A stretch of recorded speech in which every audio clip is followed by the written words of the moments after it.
Muri iyi minsi isi yose yanze amaso igihugu cya Iran. Amakuru ari kuhava arakakaye, harimo intambara, impinduka mu buyobozi ndetse n'ingaruka zishobora kugera ku isi yose. Ese ni iki kiri kuba muri Iran? Iki cyatumye ibintu bihinduka mu buryo bwihuse, kandi se ni izihe ngaruka bishobora kugira ku bihugu byo ku isi? Uyu munsi tugiye kubisesengura mu buryo bwimbitse. Iran ni iki ku rwego rw'isi? Iran ni kimwe mu bihugu bikomeye cyane mu burasirazuba bwo hagati. Ni igihugu gifite ingabo zikomeye, gifite umutungo munini wa peteroli, kandi gifite ijambo rikomeye muri politiki yo mu karere. Ikaze kuri Nkunda Show, aho byose ari we byateguriwe. Muri iyi si ibyegeranyo wahageze. Turashaka kwagura ubu bwami bukajya n'ibwota amasimbi. Ibyo ntibyashoboka uramutse udakanze subscribe, share ndetse na comment. Nitwa Idi Nkundiye. Mu myaka myinshi ishize, Iran iyobowe n'umuntu umwe ufite ijambo rikomeye kurusha abandi bose mu gihugu, umuyobozi w'ikirenga witwa Ayatollah Ali Khamenei. Uyu mugabo yayoboye Iran kuva mu mwaka w'1989. Mu myaka irenga 30 niwe wafataga ibyemezo bikomeye bya politiki, gisirikare ndetse n'imibanire myiza n'igihugu ndetse n'ibindi bihugu muri rusange. Ariko mu mpera za Gashyantare 2026 ibintu byahindutse mu buryo rwa Al Khamenei rwahinduye ibintu byose. Kuva ku 28 Gashyantare 2026 amakuru yakwirakwiriye ku isi yose avuga ko umuyobozi w'ikirenga wa Iran Al Khamenei yishwe mu gitero cy'indege. Igitero cyabereye hafi y'umujyi mukuru wa Iran, Tehran. Nubwo amakuru atandukanye akivugaho ibintu bitandukanye, bamwe bavuga ko cyari igitero cyateguwe n'abanzi ba Iran mu rwego rwo guhungabanya ubutegetsi ndetse n'umutekano wa Iran. Urupfu rwa Khamenei rwahise rutera umutingito muri politike ya Iran, kubera ko umuyobozi w'ikirenga wa Iran niwe ufite ububasha bukomeye kurusha abandi bose mu gihugu. Iyo apfuye cyangwa avuye ku butegetsi, igihugu cyose gihita kijya mu bihe bitandukanye kandi bikomeye. Intambara iri gukaza umurego. Nyuma y'ibihe ibintu byabaye byose, kubura umuyobozi, ibintu byahise bihinduka nabi cyane. Iran yinjiye mu bihe by'intambara ikomeye n'igihugu cya Israel ndetse n'ibihugu nka Amerika by'inshuti za Israel. Ibitero by'indege byatangiye kugabwa mu bice bitandukanye bya Iran.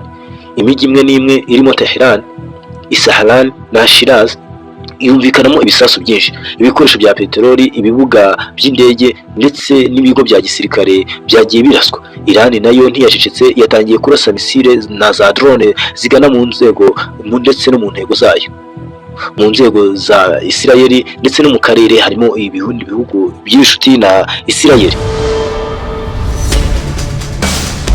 Ibyo byatumye akarere kose ko mu burasirazuba bwo hagati kajya mu bihe by'ubwoba bukomeye. Abantu benshi bamaze kugwa muri ibi bitero. Raporo zitandukanye zigaragaza ko abantu benshi bamaze guhitanwa n'iyi ntambara. Abasivile benshi bapfiriye mu bitero by'indege, abandi barakomereka. Inyubako nyinshi zarasenyutse, abaturage bamwe batangira guhunga imijyi yabo. Mu mijyi imwe n'imwe abantu babayeho mu buryo bw'ubwoba bukabije, kuko ibisasu bishobora kumvikana igihe icyo ari cyo cyose. Ibi byatumye igihugu ndetse igiciye ku mugongo.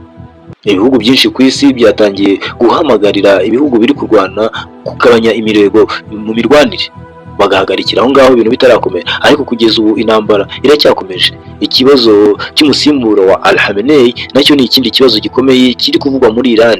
Uzamusimbura ni muntu ki? Mu mategeko ya Iran, umuyobozi w'ikirenga atorwa n'inteko yitwa Assembly of Experts. Iyi nteko igizwe n'abanyamadini bakomeye bafite ububasha bwo guhitamo umuyobozi mushya. Amakuru avuga ko muri Iran abo bayobozi bateranye bakaganira ku muntu ukwiye kandi ushobora gufasha Iran mu bihe bikomeye irimo. Hari amazina atandukanye ari kuvugwa, harimo abanyamadini bakomeye ndetse n'abantu bafite ijambo rikomeye mu butegetsi. Ariko kugeza ubu izina ry'umusimbura ntirirashyirwa ku mugaragaro. Ingaruka ku isi yose y'ibiri kuba muri Iran ntabwo izareka kugera ku bihugu byose. Iran ni kimwe mu bihugu bifite peteroli nyinshi ku isi. Iyo habaye ikibazo muri Iran, isoko rya peteroli rihita risubira hasi. Ibiciro bya peteroli bishobora kuzamura n'ibindi biciro byose. Uzamuye peteroli ni ukuvuga ngo n'ibindi byose bihita bizamuka. Ibyo bigatuma ubuzima buhenda. Ikindi kandi Iran ifite uruhare rukomeye muri politiki yo mu burasirazuba bwo hagati. Iyo igihugu nk'iki kigiye mu ntambara, bishobora gukurura n'ibindi bihugu kwinjira muri iyo ntambara. Niyo mpamvu ibihugu byinshi ku isi birimo kugerageza gushaka uburyo bwo guhagarika iyi mirwano mbere y'uko ibintu birushaho gukomera. Ese ejo hazaza ha Irani hazabaho hate? Icyo benshi bibaza ni iki: ese Irani izaba muri ibi bite? Hari abatekereza ko igihugu cya Irani gishobora kubona umuyobozi maze akagarura ituze mu gihugu, ariko hari n'abavuga ko iyi ntambara ishobora kuzamara igihe kinini, cyane cyane ko ibihugu byinshi nabyo bishobora kuzayishoramo. Ikintu kimwe gihari ni uko ibiri kuba muri Irani bishobora guhindura amateka ya politike yo mu burasirazuba bwo hagati. Muri make, Irani iri mu bihe bikomeye cyane mu mateka yayo. Urupfu rw'umuyobozi w'ikirenga Khamenei, intambara iri gukataza ndetse n'umurego wayo ukiyongera. Ikibazo cy'umusimbura cyo ni ikibazo gikomeye kandi kitazapfa gukemuka byoroshye. Politike y'iki gihugu yose ihanze amaso Irani, ije kureba uko ibibazo bizarangira. Ese Irani izabona amahoro cyangwa iyi ntambara irimo izakomeza ikwirakwira hose no mu karere?